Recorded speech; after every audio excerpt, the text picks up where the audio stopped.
আল্লাহ যদি কোনো বান্দারে বলে ইয়া আইয়ুহাল্লাযীনা আমানু, আল্লাহর সকল ফিরিস্তা সকল মাখলুকাত কি বুঝে এই বান্দাগুলার ভিতরে ঈমান আছে। কপালওয়ালা উম্মত আমরা, যে আমাদেরকেই রমাদান দেওয়া হয়েছে।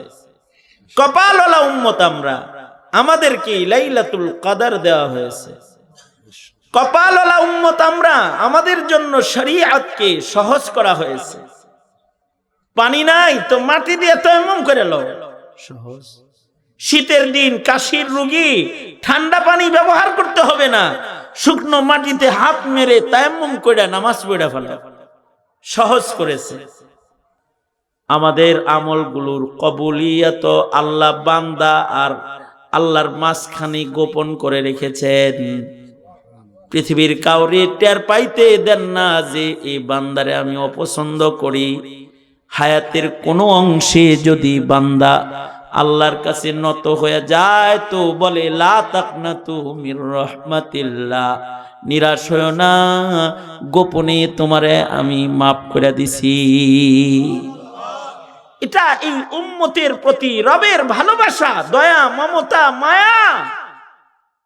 কোরআনে হাকিমের মধ্যে কমপক্ষে 89 জায়গায় আল্লাহ পাক বিশ্ব নবীর উম্মতদেরকে ডাক দিছেন, ইয়া আইয়ুহাল্লাযীনা আমানু, ও আমার বন্ধুর প্যারা প্যারা উম্মতেরা, ও আমার ইমানদার বান্দা বান্দিরা।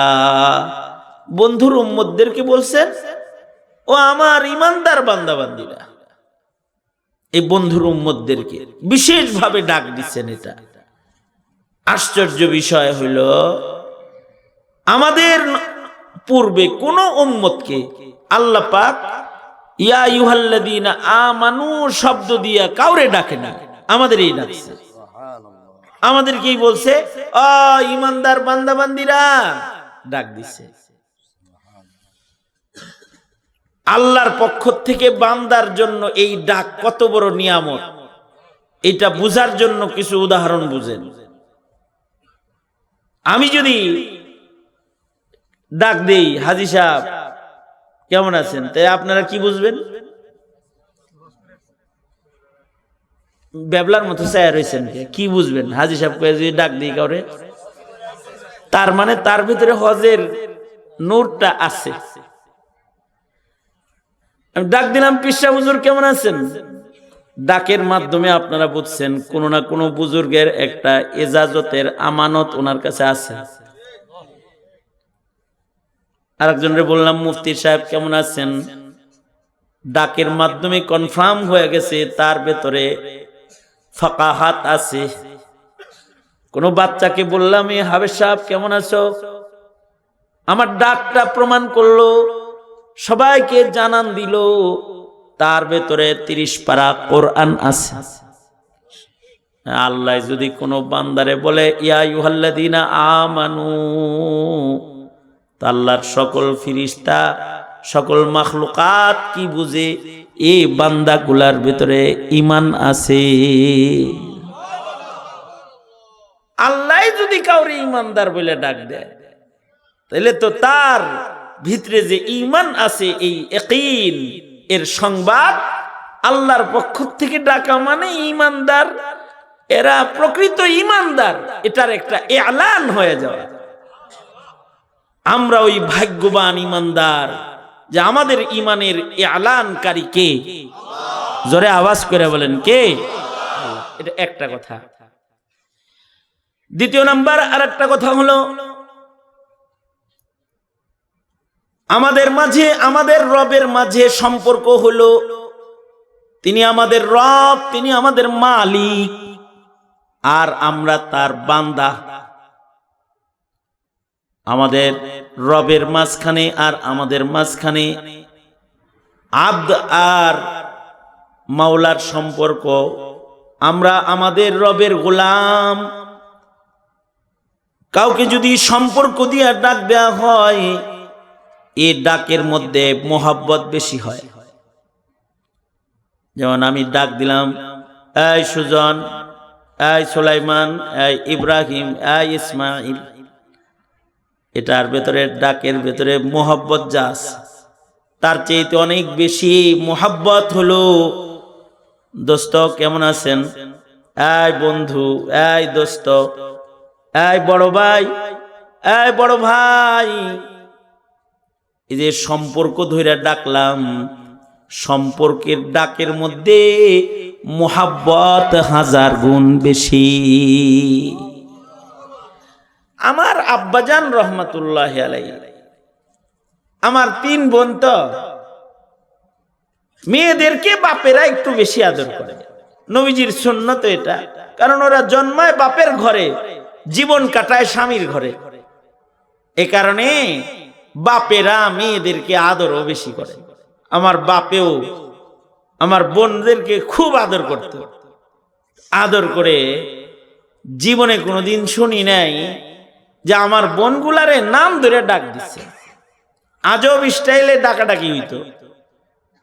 বড়জন রে বলতো বড় আম্মু, মেজোটারে বলতো মাজ্জা আম্মু, ছোটটারে বলতো কুটি আম্মু, আদর করে কুটি আম্মু কইতো। আমরা ডাক শুনে বলতাম আমাকে আব্বার মার অভাব নাই বাড়িতে, কত মা, আমাকে যে নাম ধরে ডাক দে, এর লিগে বলতাম। আপনি যদি আপনার ছেলেকে ডাক দেন, এই খালেদ, এই উমর, এই আবু বকর, এখানে আয়, এর ভিতরে মোহাব্বত যতটুকু আছে তার চাইতে লাখ কোটি গুণ বেশি মোহাব্বত প্রকাশ পাবে যদি আপনি আপনার সন্তানদের ডাক দেন, আব্বু 1 গ্লাস পানি নিয়ে আসো তো। খাদিজা, ফাতেমা, আয়েশা বলে যদি নিজের মেয়েরে ডাক না দিয়া কেউ ডাক দেয়, আম্মু একটু এখানে আসো, আম্মু আব্বু ডাকের ভেতরে সন্তানের জন্য যেমন মা বাবার এই ডাকটা ভালোবাসার বহির প্রকাশ, আল্লাহর পক্ষ থেকে তার কোনো বান্দাকে বান্দা বলে ডাক দেওয়াটা এটা ভালোবাসার বহির প্রকাশ, এটা নিসবতি ডাক। আল্লাহ পাক আমাদের এই বান্দা বলে ডাক দিয়া দুনিয়ার সব নবীর উম্মতের চাইতে আমাদেরকে বেশি মোহাব্বত করেন, এটা দুনিয়াবাসীকে আল্লাহ তাআলা জানায় দিছে। এই উম্মতকে কপালওয়ালা উম্মত আমরা, যে আমাদেরকেই রমাদান দেওয়া হয়েছে, কপালওয়ালা উম্মত আমরা, আমাদেরকেই লাইলাতুল কদর দেওয়া হয়েছে, কপালওয়ালা উম্মত আমরা, আমাদের জন্য শরীয়তকে সহজ করা হয়েছে। পানি নাই তো মাটি দিয়ে তায়াম্মুম করে লও, সহজ। শীতের দিন কাশির রোগী ঠান্ডা পানি ব্যবহার করতে হবে না, শুকনো মাটিতে হাত মেরে তায়াম্মুম করে নামাজ পড়া ফেলা, সহজ করেছে। আগের জমানায় কাপড়ে নাপাক লাগলে যেখানে নাপাক লাগতো সেখান থেকে কাটটা ফালাই দেওয়া লাগতো। কিন্তু এই উম্মত রে এরকম কঠিন করে নাই, ভালোবাসে বেশি তাই সহজ করছে। এই নাপাক লাগছে 3 বার ধোয়া লাগ, 3 বার ধৌত কর তো পবিত্র হয়ে যাবে। আগের জমানার উম্মতদের কুরবানি ইবাদত কবুল হইতো কিনা এটা বোঝা যাইতো।